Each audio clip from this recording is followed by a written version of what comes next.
가나안 복음 방송을 시청하시는 시청자 여러분들 만나서 반갑습니다. 저는 국제선교신학에서 우리 후배들을 양성하고 있고요.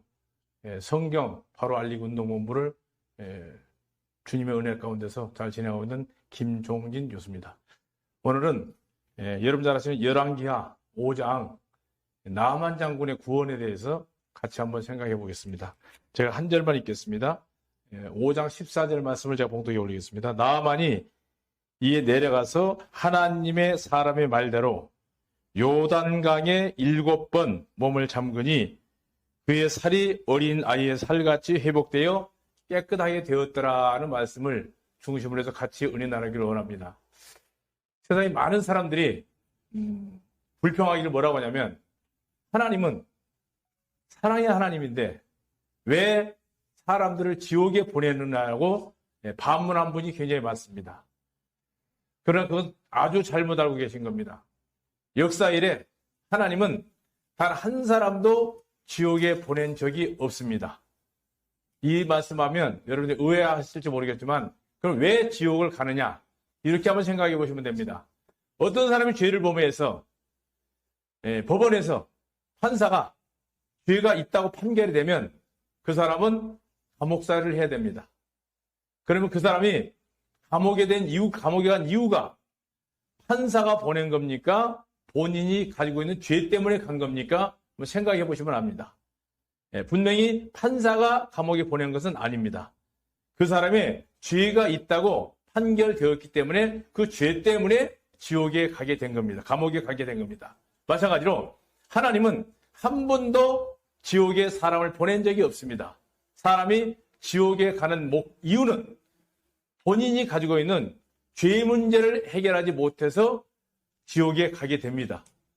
열왕기하 5장 나만 장군의 모습을 통해서 하나님이 어떻게 사람들의 죄를 씻어주는가 그 방법을 잠깐 한번 생각해 보겠습니다.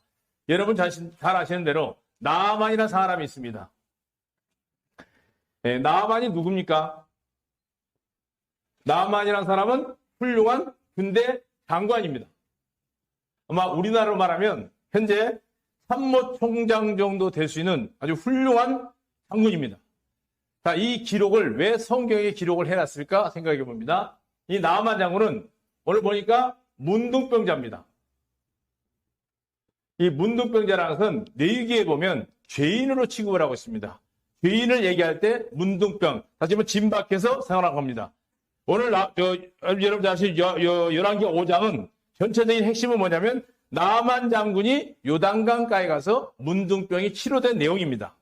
자, 문둥병이 치료된 내용과 도대체 오늘 나와 무슨 관계가 있는가 이거를 성경을 통해서 한번 기록해 볼 필요가 있습니다. 진박해서 자신의 부정을 인정하고 살아야 될 위치. 자, 요단강이라는 말이 있습니다. 이 요단강이라는 말은 흘러간다는 물이 뜻이 아니고요. 위에서 아래로 내려간다는 뜻입니다.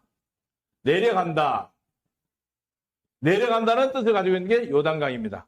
그 요단강과 오늘 우리하고는 관계가 무슨 관계가 있느냐? 이 본문에 나오는 나만 장군은 분명히 훌륭한 장군이지만 문둥병자는 뭐로 갖춥니까? 오늘날 죄인을 상징한다고 그랬습니다. 자, 훌륭한 종교 지도자 목사님들 우리 한국에 어마어마하게 많고 전 세계적으로 훌륭한 종교 지도자들이 많습니다. 그러나 겉을 봤을 때는 모든 사람이 봤을 때는 너무나도 훌륭하고 모든 사람이 인정하는 종교 지도자입니다. 그러나 양심적으로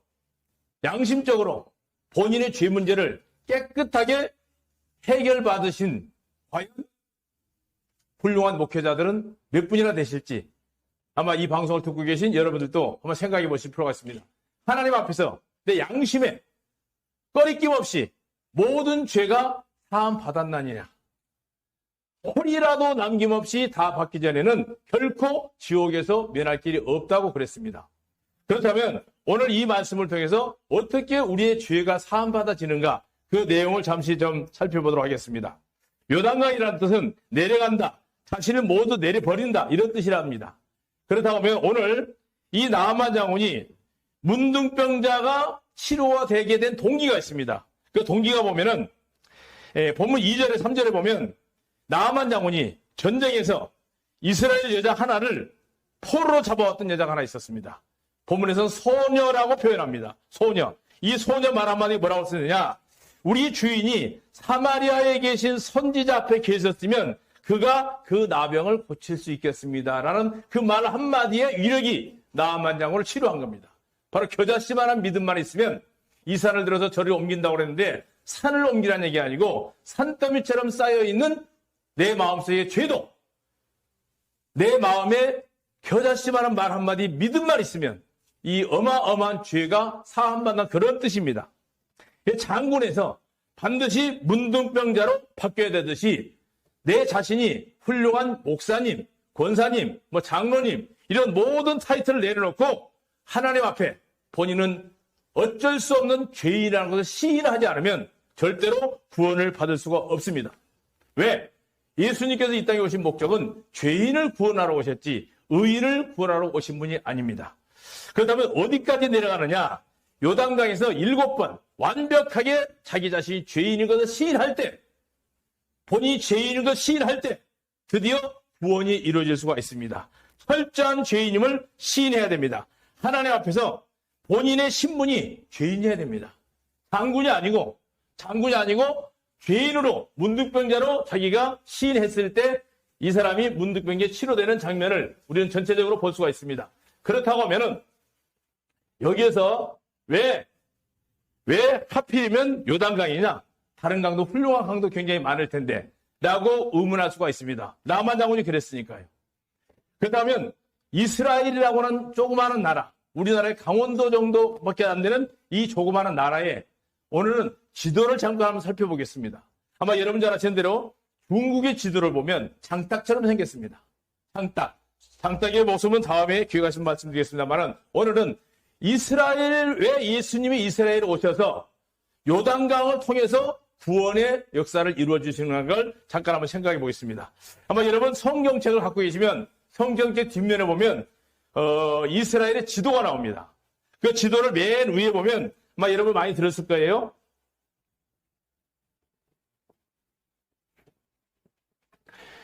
헬몬산이라고 하는 것을 이스라엘 지도의 맨 위쪽에 보면 여기 있습니다. 이건 요즘에 인터넷이 좋으니까요. 여기가 2815m입니다.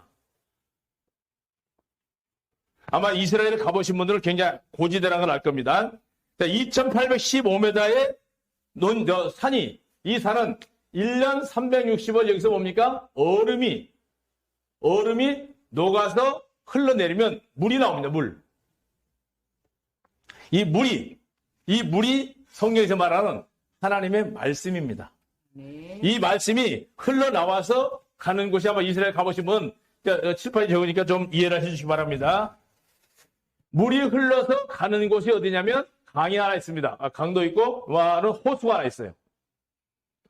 이건 디베랴 호수라고 합니다. 갈릴리 호수라고 얘기합니다. 자, 여러분들 호수를 한번 보시면은 호수 안에 뭐가 있습니까? 여기 물이 있고, 그 다음에 물고기가 있습니다. 헬몬산에서 나오는 물은 이건 하나님의 말씀으로 우리가 비유를 합니다. 하나님 말씀이 흘러내려와서 오늘 말씀이 지배를 하고 있는 것이 어디입니까? 바로 예수님께서 피로 값주고 사신 교회입니다. 교회는 뭐가 있습니까? 교회는 반드시 말씀이 있는 곳입니다. 이 말씀이 있는 곳이고 말씀을 먹고 자란 물고기, 바로 성도들이 있습니다. 오늘날 갈릴리 호수, 갈보리 디베랴 바다 이 자체를 뭐라고 얘기하냐면 오늘날 교회로 비유할 수가 있습니다. 왜냐하면 노아 홍수 때 물로서 심판할 때 유일하게 살아남았던 것은 물고기만 살아남았습니다. 이 물고기가 바로 성도로 표시를 할 수가 있습니다. 그런데 중요한 것은 이 호수를 만약에 떠나가게 되면, 교회를 떠나가게 되면, 주의 몸된 교회를 떠나가게 되면 그 자체가 뭐냐면 사망이라고 합니다. 여기서 이 갈릴리 호수를 떠나간 물이 이루어진 것이 여기가 뭐라고 하냐면 요단강이라고 합니다. 아마 우리가 장례식장 가면 이런 노래 많이 부르죠. 요단강 건너가 만나리. 이 요단강은 사망을 표시합니다. 여기는 죽음을 표시하는 곳입니다. 쉽게 얘기하면. 자, 죄인이 유일하게 살아날 수 있는 길은 자기 자신이 온전히 죽었을 때, 내가 그리스도와 함께 십자가에 못 박혀 죽었을 때 옛사람은 없어져 버리고 그리스도로 더불어 새로운 사람이 사는 것처럼 예수님도 여기에서 침례를 받았습니다. 여기는 침례라는 뜻이 뭡니까? 침례라고 하는 것은 로마서 6장에 보면 장사를 지내는 겁니다. 내 자신이 죄인인, 제 이름이 김종진인데요. 죄인 김종진은 예수님과 함께 장례식을 치르는 것이었냐면 침례식입니다. 이 침례가 바로 요단강을 상징하는 겁니다. 요단강에 들어가지 않으면 죽음을 경험할 수가 없습니다. 바로 나만 장군이 간 곳이 어딥니까? 바로 요단강입니다. 이 요단강에서 몇 번이요? 7번. 완전히 죄인 나아만은 완전히 요단강에서 죽었을 때 문둥병자가 깨끗하게 치료된 것처럼 우리 죄인된 모습, 죄인으로 태어났던 인간의 모습은 예수님과 함께 십자가에 못 박혀 죽었나니 죽은 자는 말이 없습니다. 죽었을 때 다시 부활이 있습니다. 죽지 않으면 부활이 없습니다. 자, 여기서 죽었을 때 요단강을 흘러가서 마지막에 흘러가는 곳이 이스라엘 지도를 가만히 보시면 맨 끝에 있는 바다가 하나 있습니다. 그 바다를 뭐라고 부르냐면 한번 따라해봅시다. 사해바다. 이 사해바다가 바로 소돔과 고모라입니다. 이 사해바다는 물이 들어가는 곳은 있는데 물이 나가는 곳이 없습니다. 여기는 지옥을 상징을 합니다. 결국 하나님의 말씀을 통해서 예수님께서 피로 값주고 사신 교회에서 이 말씀을 먹고 자라는 성도들은 살 길이 있지만 여기를 떠나면 바로 가는 곳이 최하 죽음의 상징인 요단강입니다. 이 요단강에 가서 침례를 받았다고 하는 것은 나아만 장군이 죄인 나아만은 완전히 여기서 장사 지냈을 때 완전하게 문둥병이 치료된 것처럼 저와 여러분들이 완전한 죄인으로서 내가 예수님과 함께 십자가에 못 박혀 죽었나니 갈라디아서 2장 20절 말씀만이 아니고 실질적으로 내가 죽음을 상징했을 때 바로 장사라는 건 뭡니까? 장사는 산 사람을 죽이는 게 장사 지내는 게 아니고 완전히 죽은 자를 장사 지내는 겁니다. 이 장사를 지낸 적이 없는 사람들은 교회에서 항상 말썽이 생깁니다. 그러나 예수님과 함께 죽은 자는 교회에서 말이 없습니다. 묵묵하게 나는 그리스도와 함께 십자가에 못 박혀 죽은 사람은 죽은 자가 무슨 말이 있습니까? 오늘 가나안 복음 방송을 시청하게 된 시청자 여러분들, 정말 여러분의 죄인의 모습이 그리스도와 함께 십자가에서 완전히 내가 장사 지낸 경험이 있습니까? 그게 없다고 하면 내 안에 그리스도의 생명은 없습니다. 자, 내가 예수님과 십자가에 못 박혀 죽었다는 상식적인 것을 모르는 사람은 아무도 없습니다. 다 알고 있습니다. 실제적으로 내가 예수님과 함께 장사 지낸 적이 있느냐? 십자가에 완전히 못 박힌 적이 있느냐? 없다고 하면 심각합니다.